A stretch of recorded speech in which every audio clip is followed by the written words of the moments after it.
Okay, so I wanted to give an update on the second week of running my own business, and probably going to be unrecognizable from the week before because I have both shaved and had a haircut. So yeah, I promise I'm still the same person. I have to get back to something fairly soon, so I just wanted to run through everything that I did in the second week and the trajectory that I'm going on, the sort of strategy that I'm going on. So I posted my first piece of free content online that was just via LinkedIn, and what that was essentially a briefing or white paper on something for the logistics and transportation sector. So giving that out for free with the idea that you're sort of building trust and you're demonstrating your expertise in the area and offering something to somebody up front without asking something from them in return. I developed a service pitch. So something that I've been trying to do more is when I'm talking about what I do, it's more in terms of solving a problem rather than providing a service. What I've been hearing from various people online who ostensibly know what they're talking about is that when you offer a service, what you're telling the person is that you're replaceable, you're a commodity, that sort of thing. But if you are a problem solver, then you're more unique, one of a kind, niche, that sort of thing, and therefore more valuable. So trying to do that. I've been doing more outreach and then also follow-up. So trying to make sure that I'm making new connections in the market and networking more.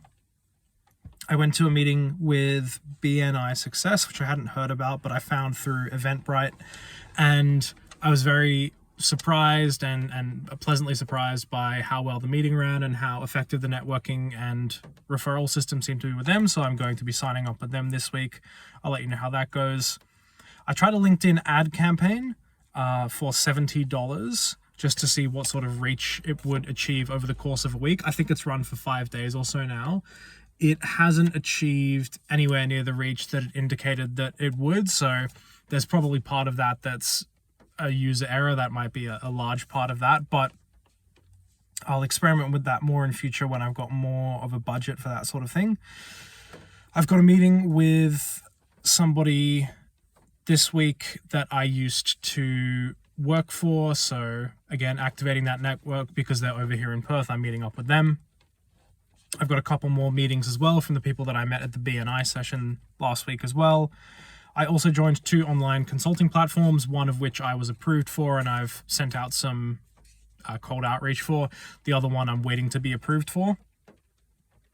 And I've also been doing more work on the next big free content piece that I want to give away, which is an example report and a threat assessment, which is about 50 pages worth of just free content for people in logistics, maritime, and transport and resources as well, mining, which is a big thing over here in Western Australia.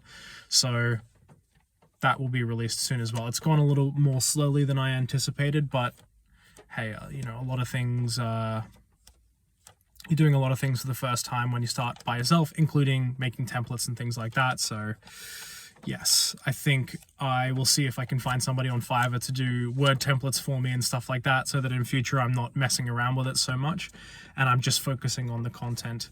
Also, once you've done a template once, obviously that's why it's called a template. You can not have to waste time on it in future. So that's a recap of the second week of running my own business as a sole trader consultant. And if you want to follow along with this journey, see about my, tricks and traps that I fall into along the way, or you're considering this journey yourself, I would say subscribe to the channel and I'll keep you up to date with how it goes.